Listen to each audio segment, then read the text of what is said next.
ఓం నమః శివాయ. ఓం లలితాదేవ్యే నమః. ఓం శ్రీ గురుభ్యో నమః.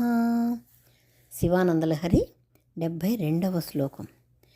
ధ్యానాంజనేన సమవేక్షత్తమప్రదేశం భిత్వా మహాబలిభిరీశ్వర నామమంత్రైః దివ్యాశ్రితం భుజగభూషణ ఉద్వయంతి ఏ పాదపద్మమిహతే శివతే కృతార్థ. ఆచార్యుల వారు శివుని యొక్క సేవకులు కానీ భక్తులు కానీ అయిన వారు ఏ కష్టనిష్ఠూరాలకు తల వంచకుండా భక్తి అనే కొండను జ్ఞానం అనే ఆయుధంతో తవ్వుకుంటూ పోతే మోక్షం అనే నిధిని అంటే దైవకృప అనే నిధిని కనిపెట్టాలి అని సూక్ష్మంగా చెప్పారు. ఆ నిధిని ఎలా తవ్వాలన్నారు? జ్ఞానము అనే ఆయుధంతో భక్తి అనేటటువంటి నిధిని, మోక్షం అనేటువంటి నిధిని కనిపెట్టాలి. అది ఏ విధంగా?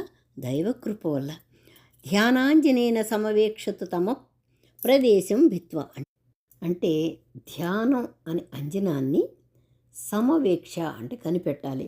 అది రాసుకొని, ఆ అంజనాన్ని రాసుకొని ఏం కనిపెట్టాలి?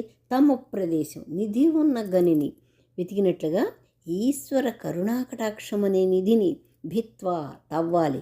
ఎలా? జ్ఞానం అనే ఆయుధంతో. ఏ విధంగా తవ్వమన్నారు? జ్ఞానం అనే ఆయుధంతో. ఆ ఆయుధ లక్షణం ఏంటి? ఎలా ఉంటుంది? అది షార్ప్గా ఉంటుందా? ఎలా ఉంటుంది? ఈశ్వర నామమంత్రములతో నిండిపోయి ఉంటుంది. అలాంటి దాన్ని ఆయుధంగా పట్టుకొని జ్ఞానం అనేటువంటి నిధిని తవ్వమన్నారనమాట. దివ్యాశ్రితం, అది ఏ విధంగా ఉంటుంది? ఆ నిధి అది ఎక్కడ ఉన్నది అంటే దేవతలు ఆశ్రయించింది. భుజంగా అంటే సర్పం ఈశ్వర ఆభరణముగా ఆశ్రయించినటువంటి ఓ పరమాత్మ, ఏ పాద పద్మములను వీళ్ళందరూ ఆశ్రయించారో ఆ చరణములకు శరణంటే శివుని వలన కృతార్థులవుతాం. కాబట్టి నీ చరణాలనే మేము నమ్ముకుంటాము, నీ చరణాలనే మేము ఆశ్రయిస్తాము అని చెప్తూ, ఈశ్వర పాదములు నమ్ముకున్న వారికి ఎలాంటి కొరత, భయము ఉండవు. పాపాలు కూడా ప్రక్షాళన అయిపోతాయి.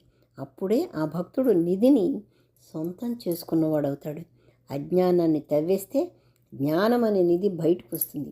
మరి ఈ నిధి బయటికి రావాలంటే భక్తి అనే అంజనాన్ని ధరించాలి.